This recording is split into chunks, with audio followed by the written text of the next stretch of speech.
সোহাগা দিলে গলে যায়। পৃথিবীর যত দ্রব্য পদার্থ বস্তু আছে সবকিছুতে যদি সমস্ত দ্রব্য যদি অনলে জ্বালিয়ে দেওয়া যায়, পৃথিবীর সমস্ত দ্রব্য পুড়ে ছারখার হয়ে যায়। কিন্তু সোনা পুড়ে ছারখার হয় না। তবে সোনা কি হয়? সোনা গলে যায়,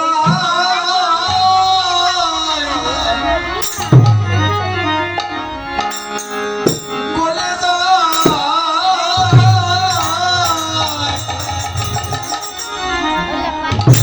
সোনা গলে যায়,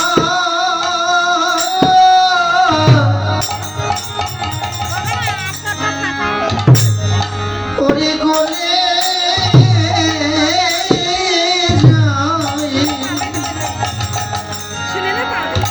সোনা গলে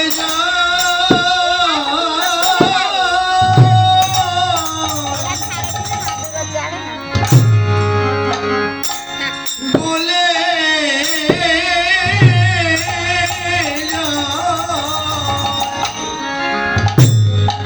আমার গৌর সোনা গলে যায়,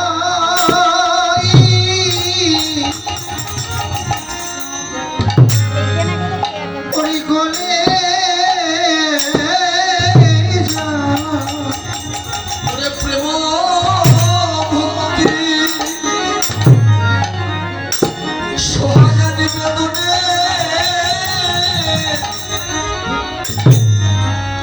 গৌর সোনা গলে যায়,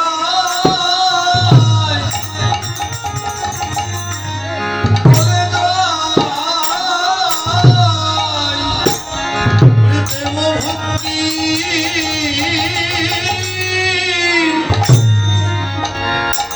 সোহাগা নিবেদনে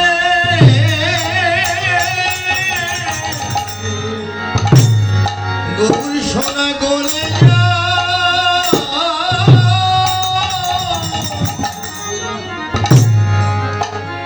গলে যায়। ভগতের প্রেম ভক্তি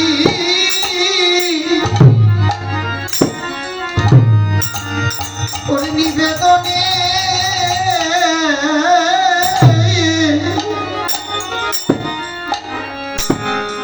আমার গৌর সোনা গলে যায়,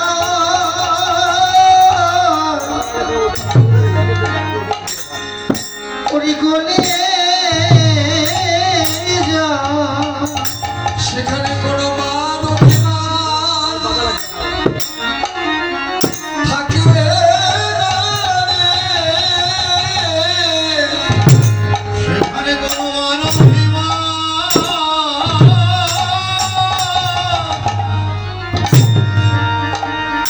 থাকে না রে। সেখানে কোনো মান অভিমান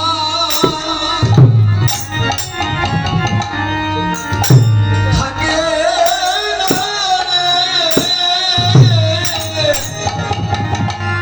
সেখানে কোনো মানবিমান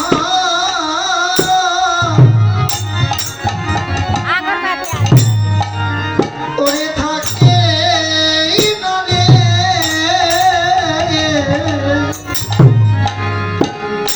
সেখানে কোনো মান অভিমান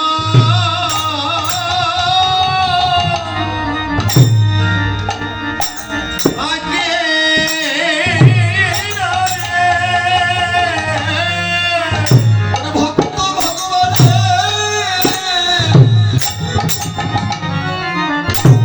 মহামিলনে সেখানে করে উঁচু নিচু থাকে না রে। ওরে ভক্ত ভগবানে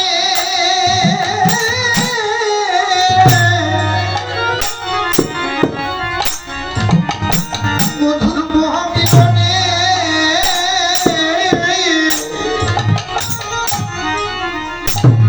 সেখানে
সেখানে কোনো গরিব ধনী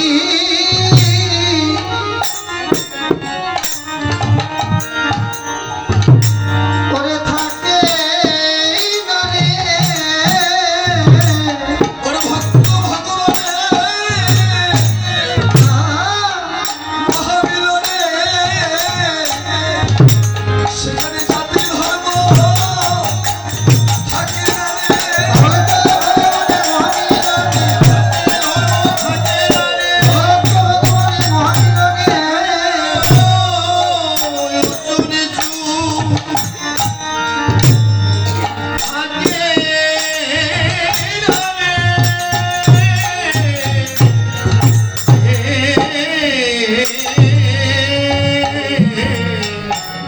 সেখানে জাতি ধর্ম বর্ণ গোত্র সেখানে কিছু থাকে না, সব একাকার। কে ছোট কে বড়, কে দরিদ্র কে কাঙ্গাল কে ভিখারি, সেখানে কোনো উঁচু নিচু বিভেদ প্রভেদ কিচ্ছু থাকে না। সেখানে সব একাকার। কে ব্রাহ্মণ কে চণ্ডাল কে শূদ্র কে বিদ্বান কে পণ্ডিত কে ধনী কে মানি, এখানে কোনো পার্থক্য থাকে না। ওই সাউন্ডটা একটু কমে দেওয়া লাগবে বাবা, এক জায়গায় দুই কীর্তন হয়। ওদিকে নাই আর করে দেওয়া লাগবে।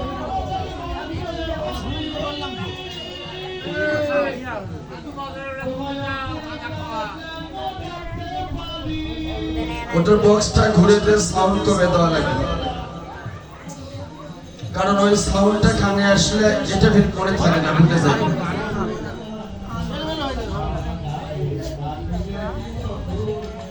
এখন আপনি স্কুলে গেছেন ক্লাস করার জন্য, স্যার এসে বলতেছে বাংলা আর ইংরেজি একসাথে পড়, তা আপনি কোনটা বলবেন?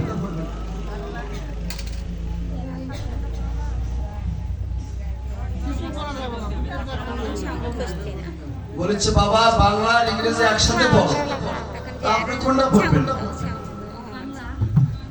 না আপনার তো দুটোই পড়তে বলছে।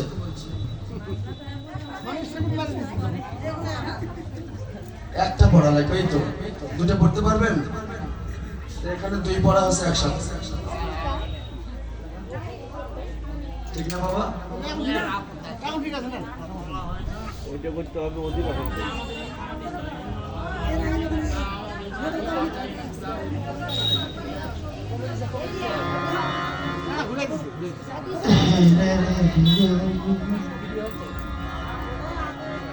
তাহলে সোনা সোহাগায় গলে যায়, তেমনি গৌর সোনা তিনি ভক্তের প্রেম ভক্তি সোহাগা নিবেদনে গৌর সোনায় গলে যায়। সেখানে পার্থক্য থাকে না, জাতি ধর্ম বর্ণ গোত্র উঁচু নিচু বিদ্বান পণ্ডিত ধনী মানি, সেখানে কিচ্ছু থাকে না, সব একাকার।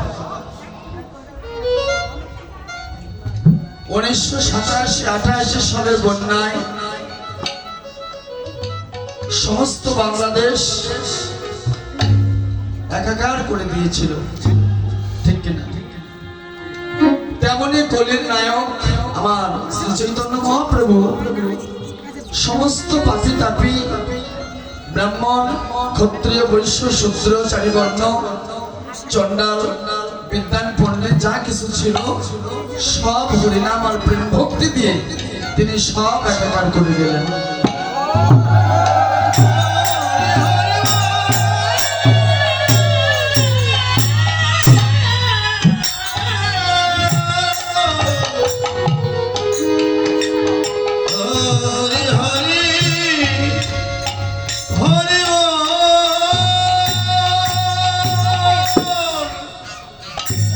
তাহলে এই পালার নাম হচ্ছে সূর্য পূজা আর একটা সূরজ পূজা। যারা তত্ত্বজ্ঞ তত্ত্বদর্শী এবং আত্মদর্শী, যারা বলছেন বৈষ্ণবের নিকট তেনারা এই সূরজ পূজা, এই পূজা সম্পর্কে তারা অবগত। আর একটা হলো সূর্য পূজা, সূর্যের উদয় হয় আকাশে। একটা হলো ওই সূর্য পূজা, আর রাধারানী যেটা করেছিল সেটা ওই সূর্য নয়, সূরজ।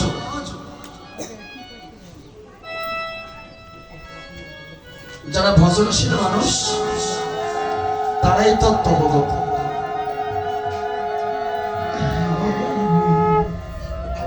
বিচার করিয়া মনে ভক্তিরস আস্বাদনে মধ্যস্থ স্ত্রী ভাগবত পুরাণ।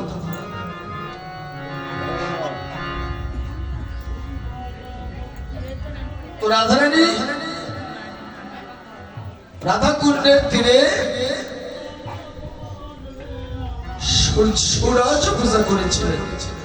কখন? মধ্যাহ্ন সময়। তাহলে একটা দিনের মধ্যাহ্ন সময় আর একটা দেহের মধ্যাহ্ন সময়।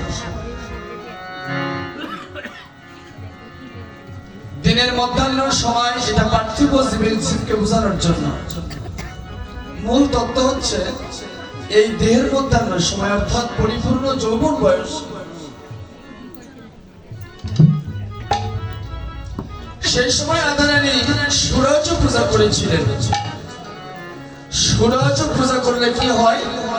পতির পরমায়ু বৃদ্ধি হয়। একটা হচ্ছে এই জড়িয় জগতের পতি, পতি মানে স্বামী। আর একটা পতি আছে বাবা, তিনি পরমেশ্বর ভগবান, তিনি সকল পতিরও পতি। সকল পতির যেখানে আশ্রয়, তাহলে সেই পতির কথা হচ্ছে এখানে। সেই পতির অংশ প্রত্যেকটি মানব দেহে পরমাত্মার রূপে অবস্থান করতেছে।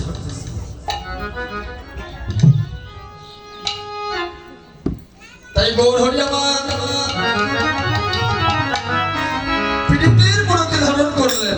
এমন এক মাধুর্যময় মূর্তি, এমনই রূপের ছটা, এমনই তার লাবণ্যতা, যাকে একবার দেখলে বারবার দেখতে ইচ্ছে হয়। আমার গৌরাঙ্গের ভুবন ভোলানো রূপ, পীড়িতে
মূরতি ধরে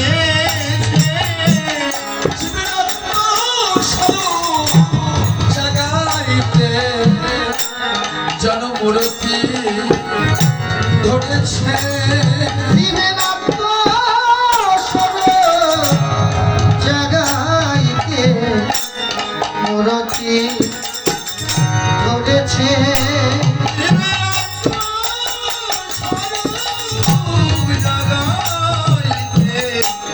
যেন মূরতি ধরেছে জাগাইতে জনজীবের শিক্ষা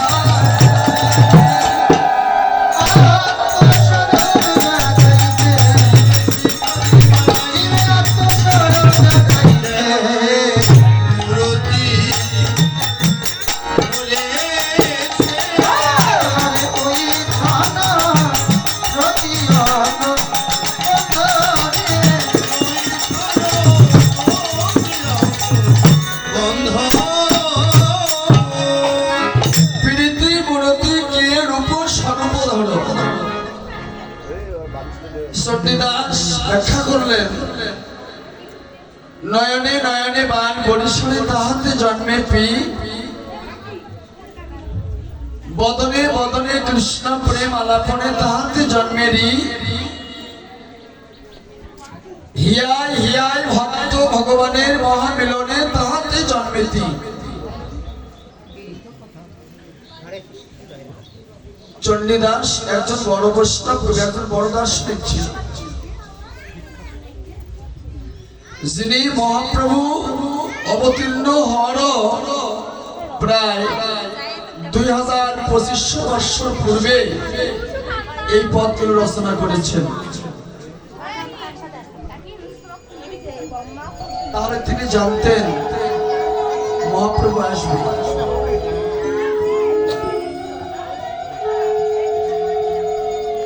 তাহলে কত বড় দার্শনিক ছিল বৃন্দাবন রাধা গোবিন্দ বিনাশ করেছে এটা তো দাপর যুগের কথা সেই পদ রচনা করলো চণ্ডীদাস কিভাবে জানলো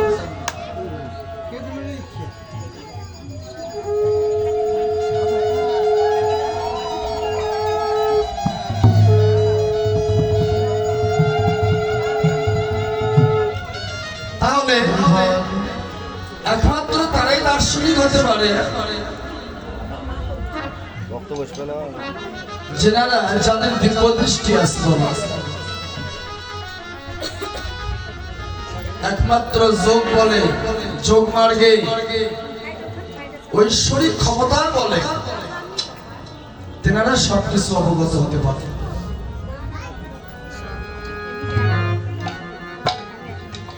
এটা অনেক দূরের কথা বড় বড় দার্শনিকগণ এই পদ রচনা করেছেন বৃন্দাবনে রাধা গোবিন্দ বিলাস করেছেন এটা তারা জানে তাই তারা লিখেছেন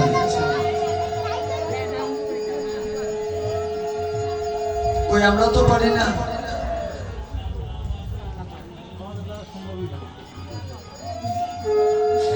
এই জন্য সাধারণ আর একটা অসাধারণ কারণ তেনারা মহাত্মাগণ সিদ্ধ পুরুষ তাদের দিব্য দৃষ্টি ছিল তাই তারা লিখতে পারত মনি ঋষিগণের দিব্য দৃষ্টি ছিল তাদের শ্রুতিমূল ডাইরেক্ট ছিল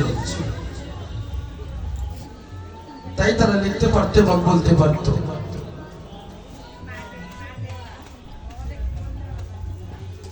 এই জন্য এই যে চণ্ডীদাসের ভজন বিশুদ্ধ ভজন প্রীতি মূরতি কে রূপ সর্বধর ওই সন প্রত্যঙ্গ বন্ধ এখানে আত্মদর্শী ব্যক্তি আত্মতত্ত্বদর্শী ব্যক্তি যারা মহৎগণ তেনারা বললেন চতুর্দল পদ্মে কুলকুণ্ডলিনী মহাশক্তি লাদিনী ভগবতী যখন জাগ্রত হয় তখন জীব আত্মস্বরূপ দর্শন করতে পারে।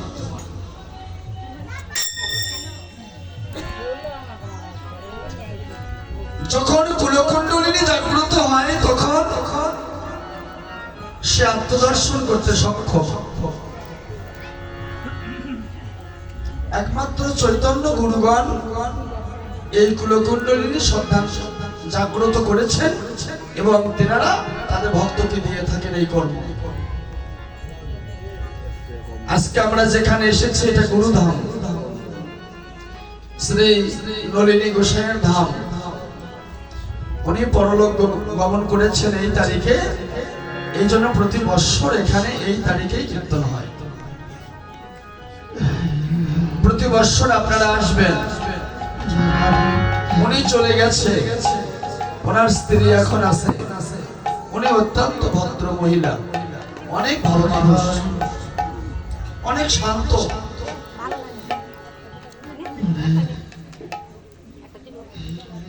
এখানে সাধুগুরু বৈষ্ণবের চরণধুলি পড়ে প্রতি বছর। আমার গুরু বলেছিল, বাবা যেখানে যত মানুষ যায় ভগবানের কৃপাও সেখানে তত যায়।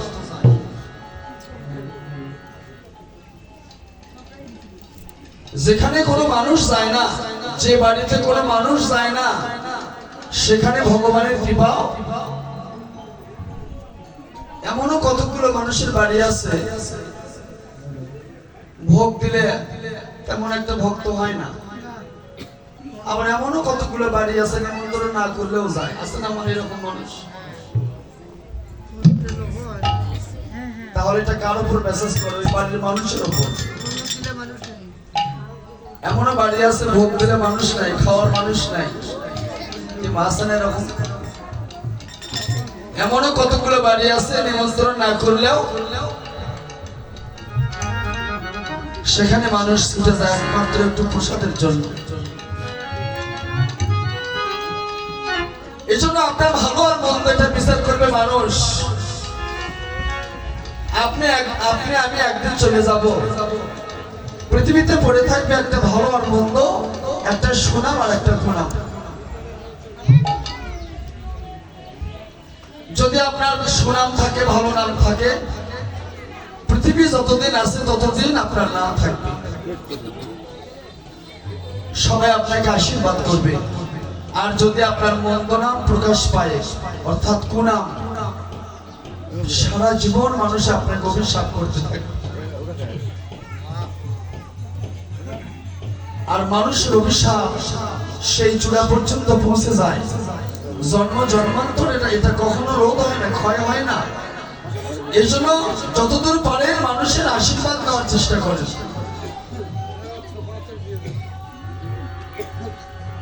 আজকে যে ধামে আপনারা এসেছেন ইনি যোগমার্গের গুরু। ইনি যোগ সাধনা করতেন। চৈতন্য চরিতামৃতে বললেন জ্ঞান যোগ ভক্তি। তাহলে জ্ঞান জ্ঞানের জন্য, যোগ সাধনা যোগীদের জন্য, আর ভক্তি হচ্ছে ভক্তের জন্য, আর কর্ম হচ্ছে কর্মীর জন্য।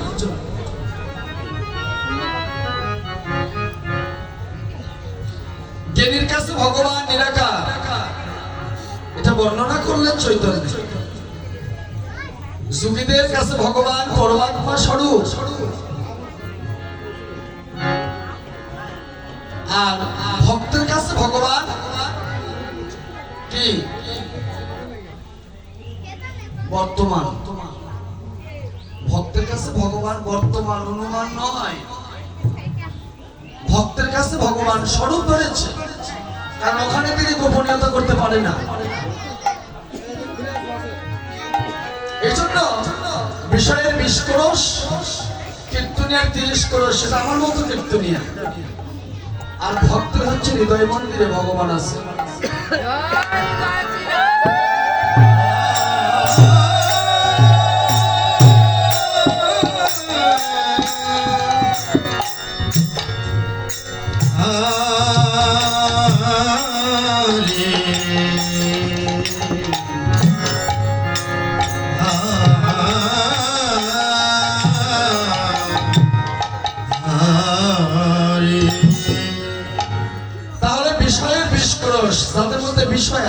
কাছ থেকে 20 ক্রোশ দূরে ভগবান থাকে। এটা আগের মানুষ বলে গেছে বাবা। আর কীর্তনিয়ার 30 ক্রোশ, আমার মতো কীর্তনিয়ার 30 ক্রোশ দূরে ভগবান আছে।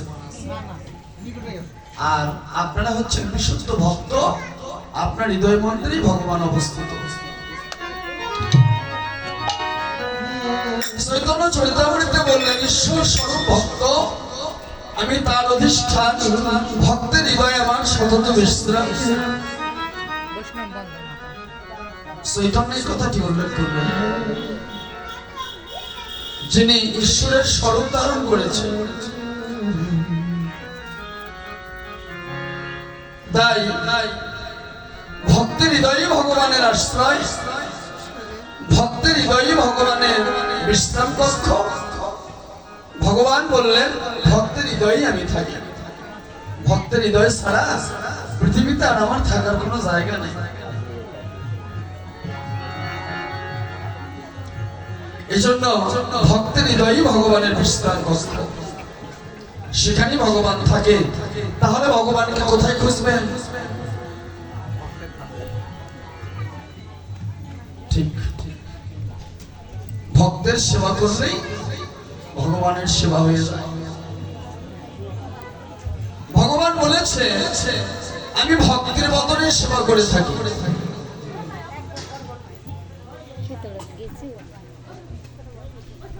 তাই ভক্তকে আহার করালে সে আহার ভগবান করে। ভক্তের সেবা করলে সেই সেবা ভগবান পেয়ে থাকে। ভক্তের চরণ ধৌত করবেন, ওই চরণে কি আছে? ভক্তের হৃদয়ে যদি ভগবান থাকে তাহলে ওই চরণে আছে কি? ভক্তের যে সেবাই করেন সেই সেবা যেন ভগবানেরই হয়ে যায়।